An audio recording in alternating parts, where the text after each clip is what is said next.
In this problem, we explore how the resistance depends on the geometry of a material. We assume we are talking about a cylindrical conductor. So let's say that's a cylinder,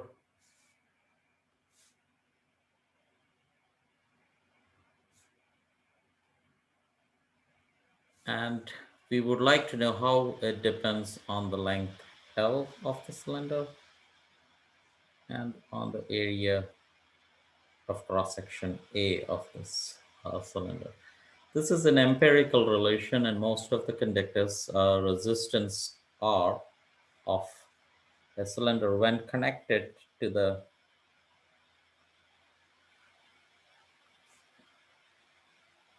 ends here. It's necessary that we mention that it is between the ends, so the current is expected to go this way and get out in the other way. It is possible that you could connect it onto the circular or the other side down here, but that's not what we are discussing here. Empirically, on experimental uh, basis, we know that it is proportional to the length L, which is again intuitively clear when we think of electrons coming and colliding with the material inside the material. If the length is longer, the chances of it coming and colliding is larger. And if the area of cross section was larger, then the resistance is supposed to decrease. So it is inversely proportional to the area of cross section and proportional to the length L. It also depends on what kind of material we are talking about, because these collisions uh, where the electron collides with these atoms inside depends on how many atoms there are. So number density, so it eventually depends on that statistics. So which is the material property, which is characterized uh, by a constant, which is called the resistivity of the materials. So rho is R is the resistance and rho is the resistivity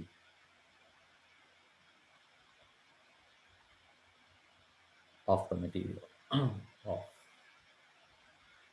the material. So, but having known this, once we accept this equation, then we can ask the question that if we have such a cylinder given to us and we know the resistance R, what will happen if we were to stretch this material without actually changing the volume of that? We have a fixed amount of material, but we can reform it so that it's longer, but now with a thinner cross-sectional area. So the idea is that we make this longer. It is not to scale. It is it is given to us that it is three times its length. So, so if we were to just make it a little longer for discussion purposes and have the same wires. Right? So now this is L prime, and the area of cross section now is A prime. But what we do know is that volume is fixed. So we have L times A is the volume of a cylinder remain the same. So it's L prime times A prime. And our question is, what is the new resistance? So resistance R prime will be, resistivity does not change. It's the same material we are talking about. So that remains the same, L prime over A prime. So that's what we are interested in calculating, but we would like to write this in terms of our old resistance. So for that, uh, we are given that L prime is 3 times L. So let's rewrite this equation. So we have L prime over A prime. So let's see. So let's replace A prime here, L times A over L prime. But L prime is 3 times L, so it is L times A over L prime is 3 times L. So that's new area is it's a factor of 3 lower uh, with respect to your old area. That's one third of the old area.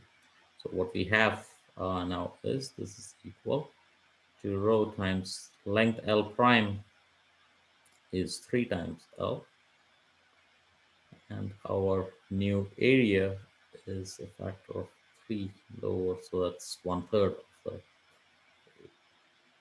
So effectively, this is equal to 3 square.